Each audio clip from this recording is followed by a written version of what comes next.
चले वतन की ओर डाल के प्रेम की डोर। हम चले वतन की ओर डाल के प्रेम की डोर। बाबा खींच रहा है आज सहज ही अपनी ओर। हम चले वतन की ओर।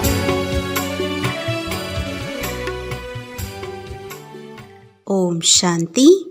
27/9/1975 அவ்யக்த பாப்தாதா மதுபன். வாணியின் தலைப்பு: எல்லையற்ற வைராக்கி, தியாகி, சேவாதாரிதான் விஸ்வ மகாராஜன். ஆத்மாவுடைய ஆன்மீக சந்திப்பு வார்த்தைகள் மூலம் நடக்கிறதா அல்லது வார்த்தைகளுக்கு அப்பாற்பட்டு ஆன்மீக சந்திப்பு நடக்கிறதா? ஜொலிப்பை காட்டுங்கள் என பாடப்பட்டிருக்கிறது தானே? அது கண்களின் மூலம் நெற்றி மணியினுடைய மகிமை. நீங்கள் ஒவ்வொருவரும் லைட் ஹவுஸ் மைட் ஹவுஸின் ஸ்திதியில் இருந்தீர்கள் என்றால் ஒரே இடத்தில் இருந்தவாறே உலகின் நாலா பக்கமும் தனது ஒளி மற்றும் சக்தி கொடுக்கின்ற கடமையை செய்ய முடியும்.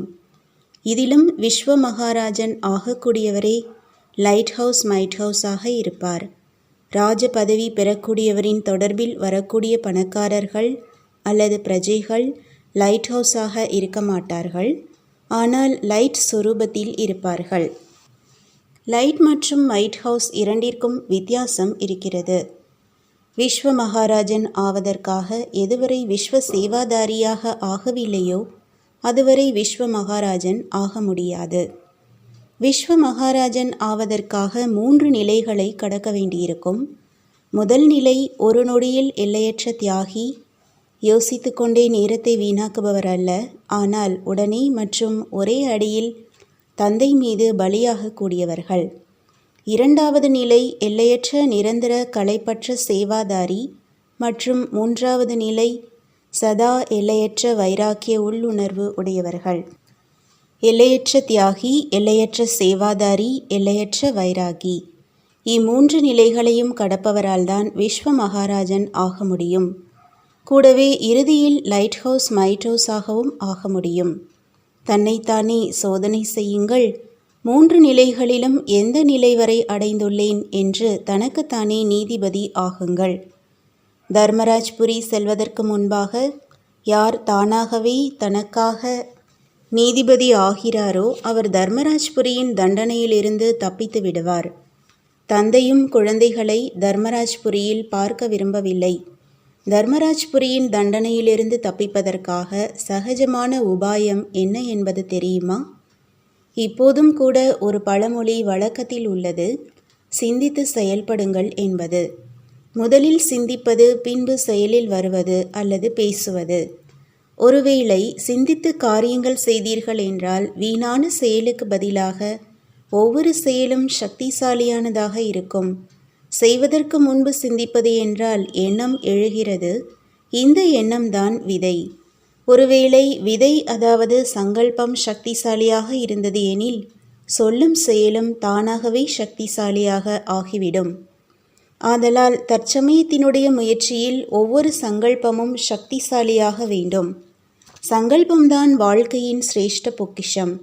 எப்படி பொக்கிஷங்கள் மூலம் என்ன வேண்டுமோ எவ்வளவு வேண்டுமோ அந்த அளவு பெற முடிகின்றது, அதுபோல சிரேஷ்ட சங்கல்பம் மூலம்தான் சதா காலமும் சிரேஷ்ட பலனை அடைய முடியும்.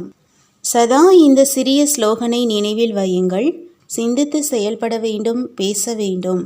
அப்போது சதா காலத்திற்கும் சிரேஷ்ட வாழ்க்கையை உருவாக்க முடியும் மற்றும் தர்மராஜ்புரியில் தண்டனையிலிருந்து தப்பித்து கொள்ளலாம். நீதிபதியின் காரியம் சிந்தித்து புரிந்து கொண்டு தீர்ப்பு வழங்குவது. ஒவ்வொரு சங்கல்பத்திலும் தனக்கே நீதிபதி ஆகுங்கள். இதனால் சொர்க்கத்திலும் விஸ்வ மகாராஜன் பதவியை அடைய முடியும். நல்லது. இன்று விசேஷமாக புது புது குழந்தைகளை சந்திப்பதற்காக பாப் தாதாவிற்கும் பழைய இயற்கையை ஆதாரமாக்க வேண்டியிருக்கிறது. பலியான புது குழந்தைகள் தந்தையையும் கூட தங்களுக்கு சமமாக ஆக்கிவிடுகிறீர்கள். பாப் தாதாவும் இத்தகைய காணாமல் கண்டெடுக்கப்பட்ட குழந்தைகளை பார்த்து மகிழ்ச்சி அடைகின்றார்.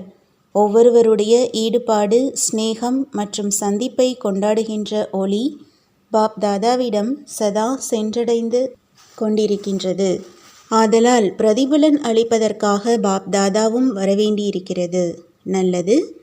அத்தகைய சிநேகி, காணாமல் கண்டெடுக்கப்பட்ட, சதா ஒருவரது ஈடுபாட்டில் மூழ்கி இருக்கக்கூடிய, last so fast fast so first பிரிவில் வரக்கூடிய தீவிர புருஷார்த்தி குழந்தைகளுக்கு பாப் தாதாவின் அன்பு நினைவுகள் மற்றும் நமஸ்காரம். ஓம் சாந்தி. तुम बच्चों को तो सर्विस करनी है, जो बाबा कहते हैं सबको ये बताओ कि देखो तुम्हारा एम एंड ऑब्जेक्ट ये है, एक गीता है बगैर, ये राजयोग है ना बच्चे। कैसे है राजयोग? बिल्कुल सहज है कि बाप को याद करो तो ये वैसा मिलेगा तुमको। ओम शांति।